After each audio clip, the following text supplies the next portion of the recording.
তাহলে মানুষ কি আলেমকে চিনতে পারছে? পারে নাই। কিয়ামতের লক্ষণ। হুজুর কেন এটা বললেন? এই জন্য বলছি, এই বক্তা একটা যে কোনো কথা বলে তদন্ত করে বলতে হবে, গবেষণা করে বলতে হবে। কারণ বর্তমান যে কথা রাসূল সাল্লাল্লাহু আলাইহি ওয়াসাল্লাম বলেছেন, বাল্লিগু আন্নী ওয়ালা আয়া, আমার একটি কথা জানা থাকলে তোমরা প্রচার করো। ওয়া হাদ্দিসু আন বানি ইসরাইল ওয়ালা হারাস, বনি ইসরায়েলের ঘটনা যদি বলো তাতে কোনো সমস্যা নেই। এর পরের অংশ বলছেন, ওয়ামান কাযাবা আলাইয়া মুতাআম্মিদান ফালিয়াতাবাওয়া মাকআদাহু মিনান নার।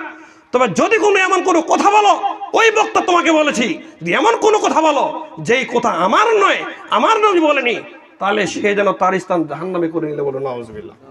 তাহলে কি করে এই কমেডিয়ান কথা বলতে বলতে বর্তমান আসলে এক শ্রেণীর মানুষ তো তার ভক্ত হয়েছে। এত ভুল হলে কি এটা মেনে নেওয়া যায়? আমি কোনোদিন কিন্তু তাকে নিয়ে কথা বলিনি।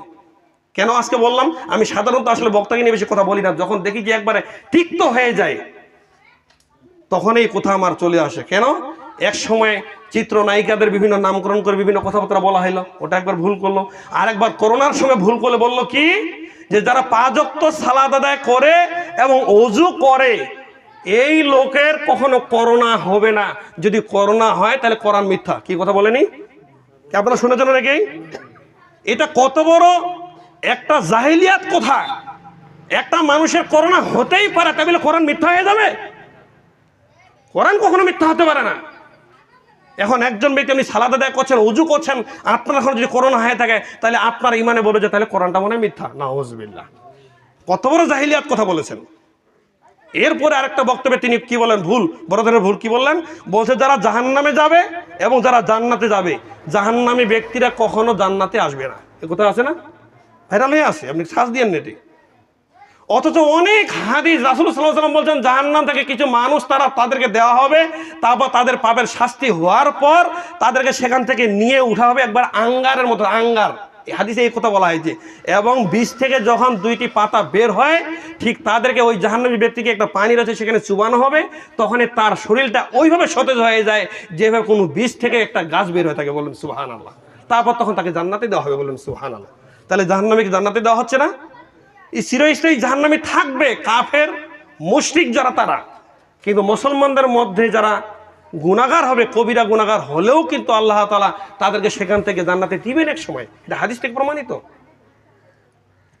এখন আবার বলছে, একটা মেয়ের কথা বলছে কি, যে বলছে তাদের নাকি একটু আল্লাহর দয়ার দিকে একটু তাকান আল্লাহর নামে। নাউজুবিল্লাহ। আমি নাম বলি না মেয়েটার, কারণ নামটা বললে হয়তো আপনি সেটা না নেটে সার্চ দিয়ে দেখবেন যে মেয়েটা কায় দেখি একটু, এবং হতে পারে। কারণ এটা শরীয়তের একটা নিয়ম যে কখনো কিছু আলোচনা করতে গেলে, কোনো মাসালা দিতে গেলে এমন কিছু জিনিস গোপন রাখতে হয়। তা ঠিক নাম আমি বলবো না।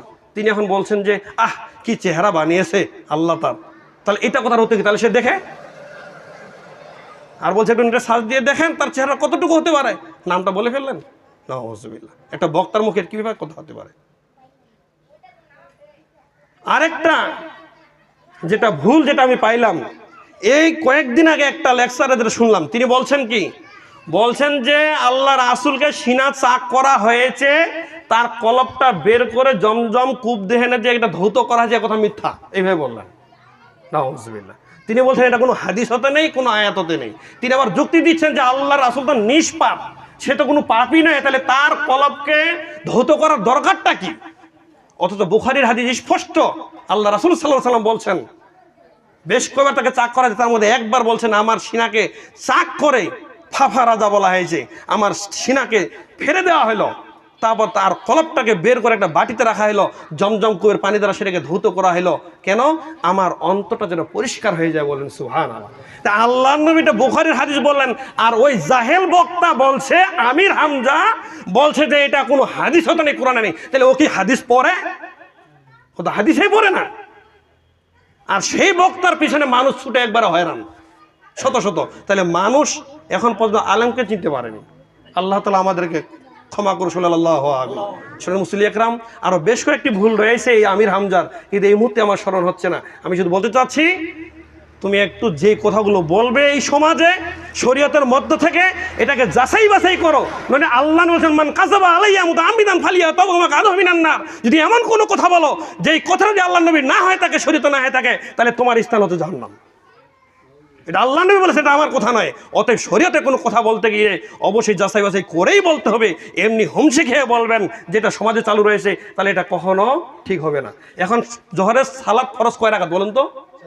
4 রাকাত। আমি যদি বক্তব্যে বলি যে জোহরের সালাত 5 রাকাত, তাহলে এটা আমাকে গবেষণা করতে হবে না?